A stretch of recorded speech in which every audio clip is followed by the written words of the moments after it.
No ens donis a nosaltres la glòria, no ens la donis, Senyor. Dóna la glòria al teu nom, perquè ets fidel en l'amor. Que no puguin dir als altres pobles: on és el seu Déu? El nostre Déu és al cel i fa tot el que ell es proposa. Els ídols d'ells són plata i or, obra d'homes i res més. Tenen boca, però no parlen. Tenen ulls, però no hi veuen, orelles que no hi senten i nas que no olora. Les seves mans no palpen, els seus peus no caminen, ni té veu la seva gorja. Seran com ells els que els fabriquen i tots els que hi tenen confiança. Casa d'Israel, confieu en el Senyor. Ell ajuda i protegeix. Casa d'Aaron, confieu en el Senyor. Ell ajuda i protegeix. Confieu en el Senyor. Els qui el venereu, ell ajuda i protegeix. El Senyor es recorda de nosaltres i ens beneirà. Beneirà la casa d'Israel, beneirà la casa d'Aaron, beneirà els seus fidels, els beneirà tots, petits i grans. Que us faci créixer el Senyor, a vosaltres i als vostres fills. Sigueu beneïts del Senyor, que ha fet el cel i la terra. El Senyor s'ha reservat el cel i ha donat als homes la terra. No som els morts els qui lloen el Senyor, ni els qui baixen al silenci del sepulcre. Els qui beneïm el Senyor som nosaltres, des d'ara i per tots els segles. Aleluia.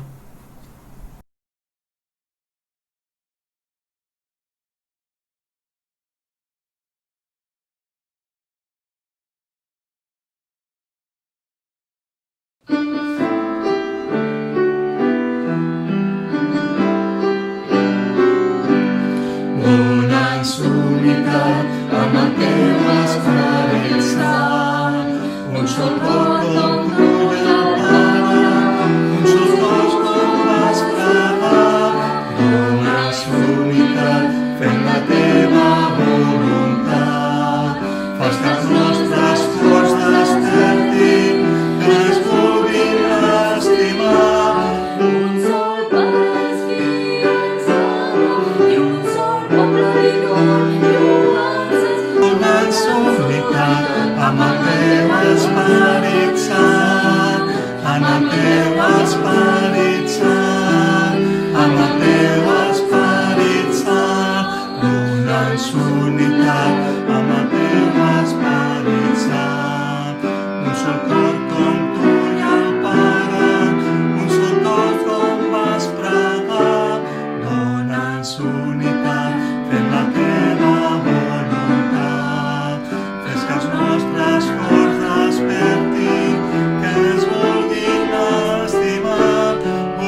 Si has previst participar del pa i del vi del Sant Sopar en aquest matí, permet que t'acompanyi amb la lectura de 1 de Corintis 11 i també fent una pregària perquè el Senyor beneeixi el pa i el vi i el seu record en els nostres cors. Llegim 1 de Corintis 11, verset 23. La tradició que jo he rebut i que us he transmès a vosaltres ve del Senyor Jesús. El Senyor, la nit que havia de ser entregat, prengué el pa, digué l'acció de gràcies, el partí i digué: això és el meu cos, ofert per vosaltres. Feu això, que és el meu memorial. I havent sopat, feu igualment amb la copa, tot dient: aquesta copa és la nova aliança, segellada amb la meva sang. Cada vegada que em beureu, feu això, que és el meu memorial. Perquè cada vegada que mengeu aquest pa i beveu aquesta copa, anuncieu la mort del Senyor fins que ell vingui. I és la nostra pregària, Senyor, que beneeixis aquest pa i aquest vi en record del teu sacrifici a favor nostre. Que sigui la teva gràcia la que governi la nostra vida i la que transformi la nostra ment per poder fer cada dia allò que t'és plaent. Beneït siguis en aquest moment de commemoració en el que renovem el nostre compromís i també les nostres forces. En el nom de Jesús. Amén. Buenos días. Como siempre, es un placer poder compartir tanto el culto como la reflexión de la palabra de Dios con todos vosotros. A la reflexión de este día le he puesto por título ¿Dónde está Jesús?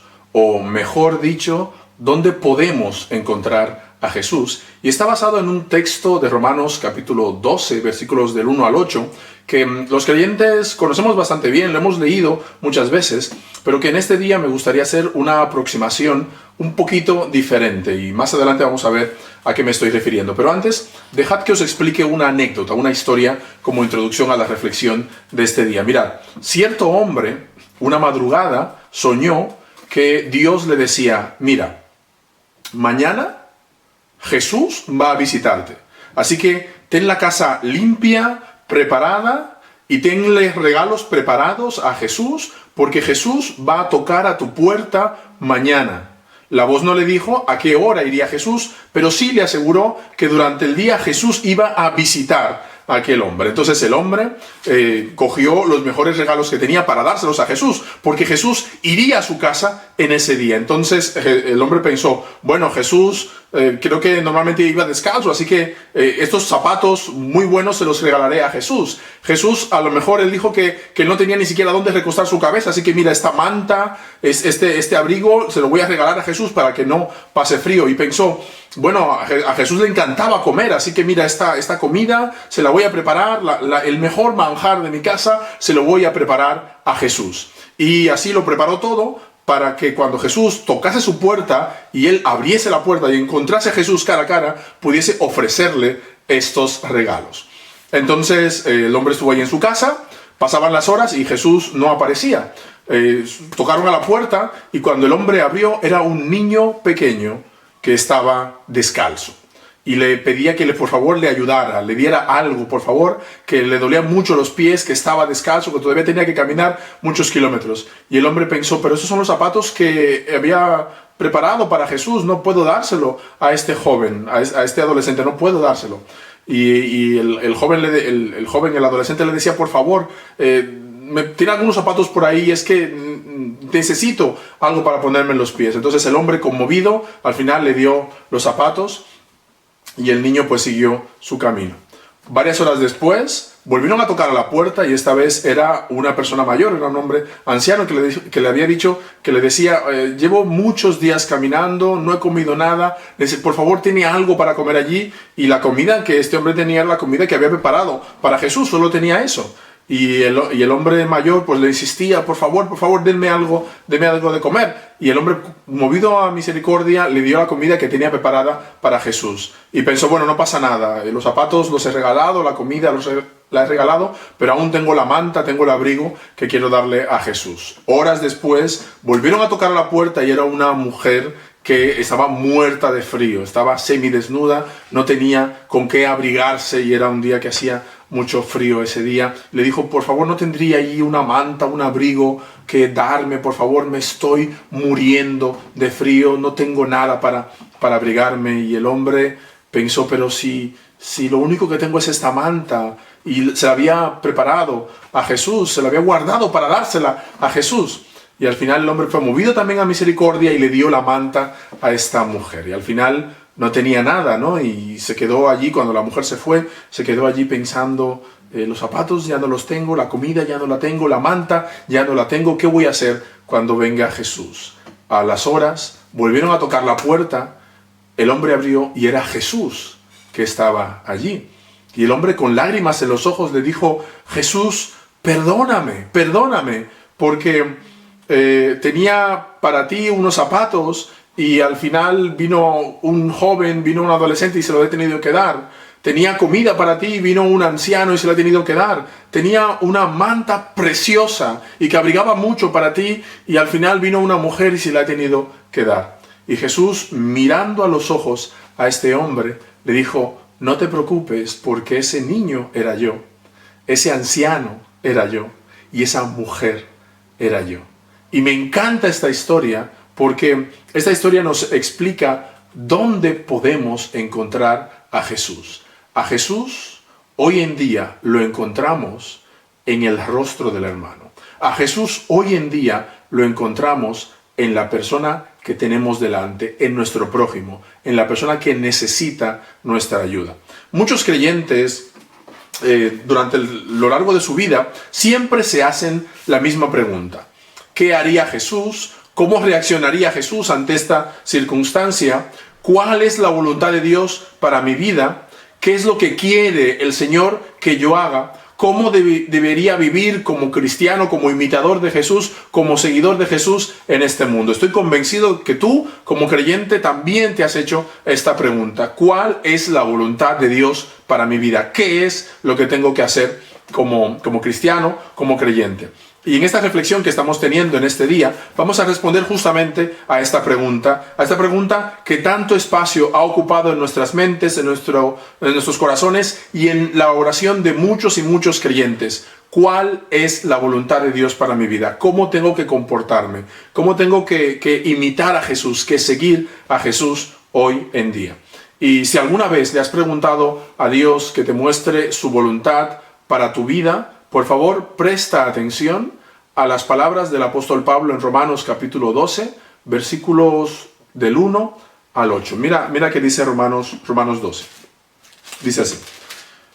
Por tanto, hermanos, os ruego por las misericordias de Dios que presentéis vuestros cuerpos como sacrificio vivo, santo, agradable a Dios, que es vuestro verdadero culto. No os conforméis a este mundo, sino transformaos por medio de la renovación de vuestro entendimiento, para que comprobéis cuál es la buena voluntad de Dios, agradable y perfecta. Fíjate que dice el texto, para que comprobéis cuál es la voluntad de Dios, buena, agradable y perfecta. Así que este texto nos habla de eso, de cómo saber cuál es la voluntad de Dios, cómo como creyente, como cristiano, como persona, como hombre, como mujer, como seguidor y seguidoras de Jesús, cómo podemos hacer la voluntad de Dios, cómo podemos materializar la voluntad de Dios. Y de eso es lo que estamos hablando en esta reflexión. Muchos creyentes, cuando leen este texto acerca de cuál es la voluntad de Dios, se quedan en los versículos 1 y 2. Hemos leído solamente los versículos 1 y 2. Y muchos creyentes, ¿no? Cuando leemos el texto y vemos voluntad de Dios, nos quedamos allí. La voluntad de Dios, buena, agradable y perfecta, y ya está. Yo te propongo que en este día leer este texto y entender la voluntad de Dios, no solamente con los versículos 1 y 2 de Romanos 12, sino leer los versículos que hay a continuación. Los versículos del 3 al 8 nos explican cuál es el marco de actuación de la voluntad de Dios, cuál es el marco dentro del cual, si yo me comprometo con ello, puedo vivir según la voluntad de Dios, puedo hacer la voluntad de Dios, puedo materializar la voluntad de Dios. Así que, si tú quieres saber cuál es la voluntad de Dios para tu vida, ¿Cómo puedo imitar a Jesús? ¿Cómo puedo materializar mi seguimiento de Jesús? ¿Cómo puedo vivir de acuerdo a los valores de Jesús? ¿Cómo puedo hacer que las enseñanzas de Jesús, las palabras de Jesús, el ejemplo de Jesús se haga realidad en mi vida y en la vida de las demás personas? Presta atención a lo que sigue diciendo el apóstol Pablo en los siguientes versículos, del 3 al 8. Dice así: digo pues que por la gracia que me es dada, a cada cual que está entre vosotros, que no tenga más alto concepto de sí que el que debe tener, sino que piense de sí con cordura, conforme a la medida de fe que Dios repartió a cada uno. Dice el versículo 4. De la manera que en un cuerpo tenemos muchos miembros, pero no todos los miembros tienen la misma función, así nosotros, siendo muchos, somos un cuerpo en Cristo y todos miembros los unos de los otros. Sigue diciendo, versículo 6.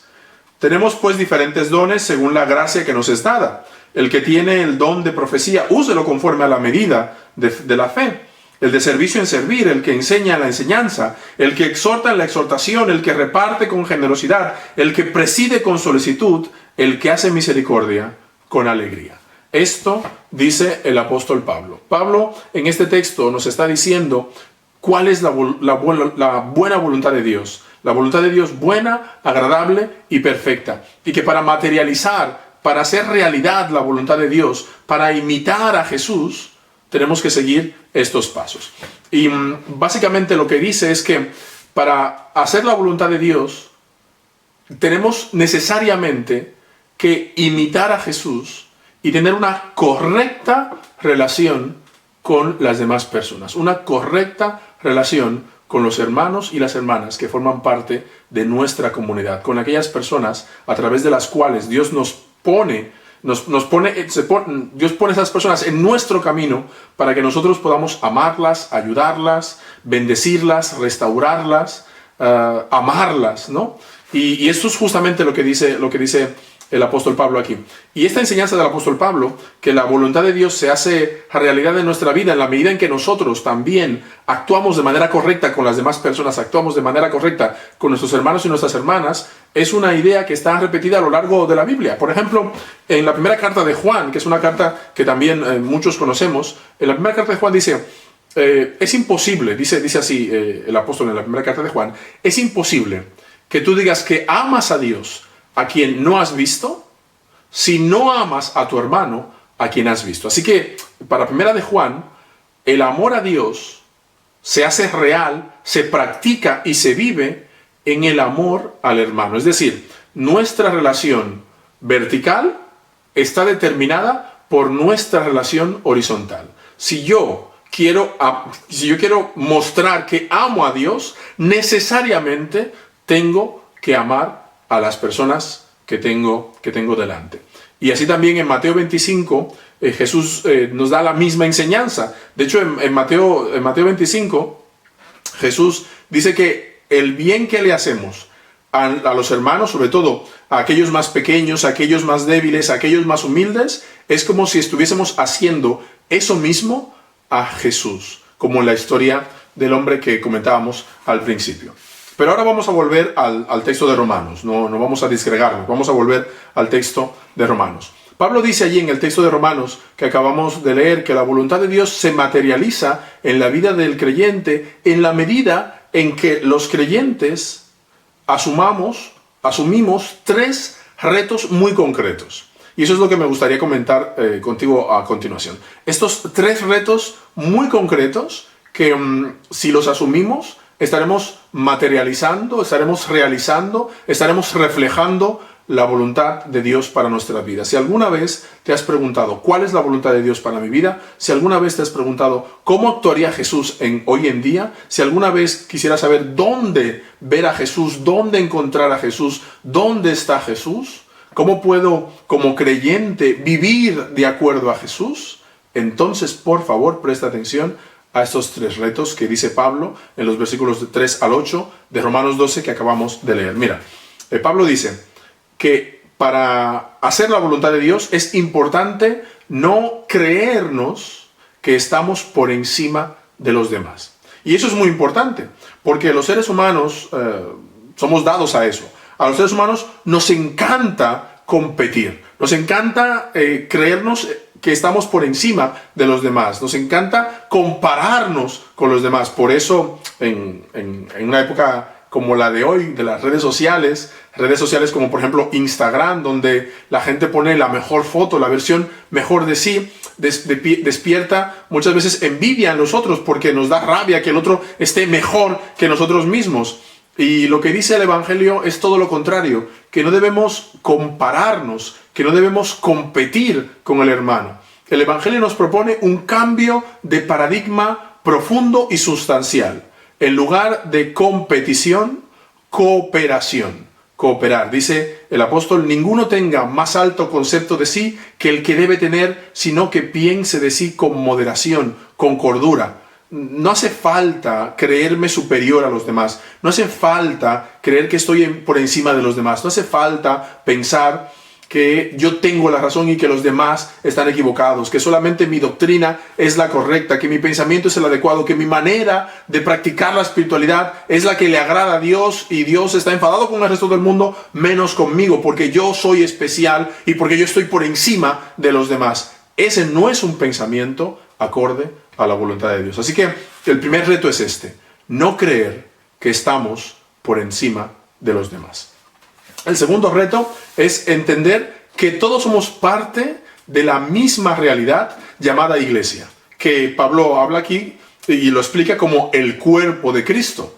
Todos estamos en la misma empresa. La única diferencia, dice el apóstol, es que tenemos diferentes tareas. Cada uno tiene una tarea asignada de acuerdo a la habilidad y al don que Dios nos dio a cada uno de nosotros. Pero cada una de estas tareas son igual de importantes para Dios. Dios no ve una tarea más importante que otra, sino Dios lo que ve es a personas haciendo su voluntad, materializando su voluntad. Tan importante es el que abre la iglesia, por ejemplo, como el que pone los folletos en el banco, como el que toca el piano o el que predica la palabra del sermón. Dios nos ve desde arriba, y cuando Dios nos ve desde arriba, Dios lo que ve es nuestro corazón. Si hacemos las cosas para ser vistos por los demás, o si hacemos las cosas de corazón para agradar a Dios y servir a los hermanos y a las hermanas. Eso es lo que debemos tener presente, como dice el versículo 4 del texto que hemos leído. De manera que en un cuerpo tenemos muchos miembros, pero no todos los miembros tienen la misma función. Así nosotros, siendo muchos, somos un cuerpo en Cristo y todos miembros los unos de los otros. Debemos entender que somos parte de la misma realidad. Somos miembros los unos de los otros. Ningún cristiano es una isla aparte. Ningún cristiano debe tener una experiencia de solitud y de soledad, sino que como creyentes debemos entender que somos parte de una realidad mucho más grande, de una realidad extraordinaria, de una realidad hermosa que se llama la iglesia, el cuerpo de Cristo. Y en la medida en que yo entiendo esto y en la medida en que yo me comprometo con esa realidad, me comprometo a poner mis habilidades, mis herramientas, mis dones, mis cualidades al servicio de los demás, en esa misma medida estoy haciendo la voluntad de Dios. Es decir, entender que somos parte de una misma realidad llamada iglesia, el cuerpo de Cristo. En tercer lugar, los versículos 5, 6, 7 y 8 nos explica que la voluntad de Dios para mi vida es que me relacione con mis hermanos en clave de ayuda y servicio. Y eso me parece que es muy importante, sobre todo hoy en día. Es decir, en la iglesia los creyentes no somos señores, no somos líderes, no somos campeones. En la iglesia el título que Dios quiere que todos llevemos con orgullo es el de siervos y siervas. Dios desea que nos situemos los unos a los otros en calidad de siervo, de servicio. Es decir, que cojamos nuestras habilidades, nuestros dones y nuestras capacidades para servirle a los demás, para ayudar a los demás, para bendecir a los demás. En lugar de ponerme en un pedestal para que el otro me sirva, para que el otro me dé, para que el otro me bendiga, cada uno de los creyentes lo que tiene que hacer es bajarse de ese pedestal y como siervo y sierva de Dios, materializar ese servicio a Dios en el servicio a los hermanos y a las hermanas y sobre todo a aquellas personas que lo están pasando mal. Es decir, si yo entiendo esto, si yo entiendo que mi deber, mi responsabilidad como creyente es servirle a Dios, entenderé que la única forma que tengo para servirle a Dios es sirviendo a mi hermano. Y como creyentes tenemos que hacernos esta pregunta, tenemos que tener clara esta responsabilidad. ¿Cómo puedo servir a mi hermano? ¿Cómo puedo bendecir a mi hermano? ¿Qué puedo hacer para ayudar a la persona que tengo al lado? Muchos creyentes piensan que ellos no tienen ninguna habilidad, ningún don, que no tienen ninguna oportunidad para bendecir y para ayudar al hermano o a la hermana. Pero pienso que eso no es así. Pienso que solamente tenemos que hacernos la siguiente pregunta. ¿Qué habilidad tengo? ¿Qué se me da bien? ¿Qué hago que sea singular y especial? ¿Qué habilidad tengo a través de la cual puedo bendecir a la persona que tengo al lado? Y si entendemos esto y si nos hacemos esta pregunta de corazón, dentro de nosotros vamos a encontrar la respuesta. Vamos a encontrar que hay algo que se me da realmente bien, que hay algo que puedo hacer, que hay algo con lo que puedo bendecir la vida de mis hermanos y mis hermanas. Y esto es muy importante. En la medida en que yo comprometo mi vida en el servicio a los demás, en esa misma medida estaré haciendo la voluntad de Dios, estaré más cerca de Dios. Y creo que esto es algo muy importante. Y si aún así tienes dudas de qué puedes hacer para bendecir la vida de los demás, si aún así tienes dudas de qué puedes hacer para hacer la voluntad de Dios, si aún así tienes dudas de qué puedes hacer para servir a Dios a través de servirle a los demás, a los hermanos y a las hermanas, al prójimo, a la gente que te necesita, si aún así tienes dudas, te reto a algo. Si tienes dudas, durante esta semana, escríbeme. Envíame un mensaje, envíame un correo, pon un comentario a este vídeo, intenta ponerte en contacto con nosotros. Si aún tienes dudas de qué puedes hacer para servirle a Dios y servir a los demás, escríbeme y seguro que conversando y que hablando podemos encontrar cómo puedes servir a Dios, cómo puedes hacer la voluntad de Dios sirviendo a las demás personas. Y si no eres de mi iglesia, puedes hablar con Xavi Guerrero, que es el pastor de la Iglesia del Redentor. O puedes hablar con el pastor de tu iglesia. Pero por favor, no te quedes pensando que no puedes hacer nada. Seguro que puedes hacer algo. La voluntad de Dios, buena, agradable y perfecta para tu vida, es que cojas las capacidades, las habilidades que tengas y las pongas al servicio de Dios. Pero la única forma de servir a Dios es sirviendo a la gente que tienes alrededor. Sirviendo a tu prójimo. Sirviendo a los hermanos, a las hermanas, sirviendo a la gente necesitada, sirviendo a la gente que está dentro de la iglesia y sirviendo a la gente que está fuera de la iglesia. Esa es la forma de materializar, de hacer y de vivir de acuerdo a la voluntad de Dios. Y como dice el texto que estamos reflexionando, Romanos 12, la voluntad de Dios, que es buena, agradable y perfecta, se resume sencillamente en esta idea: amar a Dios y materializar ese amor a Dios, bendiciendo, ayudando y sirviendo a la vida del hermano, de la hermana, del prójimo que tenemos al lado. Si quieres, me gustaría que me enviaras un mensaje, diciéndome en qué forma durante esta semana has encontrado la oportunidad de servir a Jesús. ¿En qué forma has encontrado la oportunidad de encontrar a Jesús? ¿En qué forma te has encontrado a Jesús?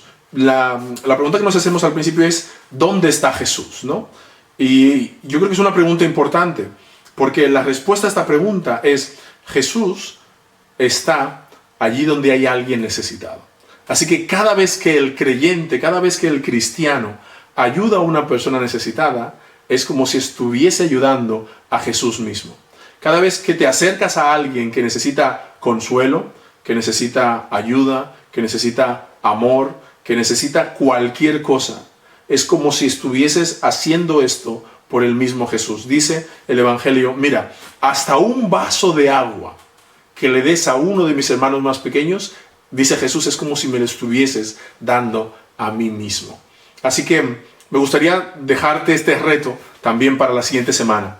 Por favor, escríbeme y envíame un mensaje para saber dónde has encontrado a Jesús. qué oportunidad de servicio has tenido y que has podido encontrar a Jesús, has podido ayudar a Jesús en la forma de una persona necesitada.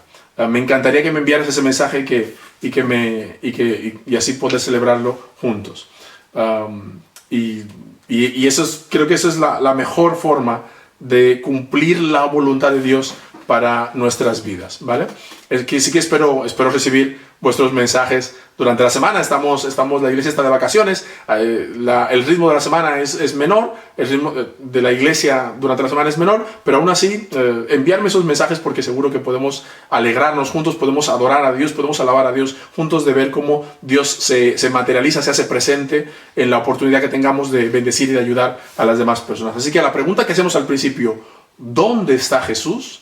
La respuesta es: Jesús está allí donde hay alguien necesitado al que yo pueda ayudarle. Así que, ¿qué te parece? ¿Salimos al encuentro de Jesús? ¿Hacemos la voluntad de Dios para nuestras vidas? Ojalá que sí. Nos vemos la próxima semana. Dios te bendiga.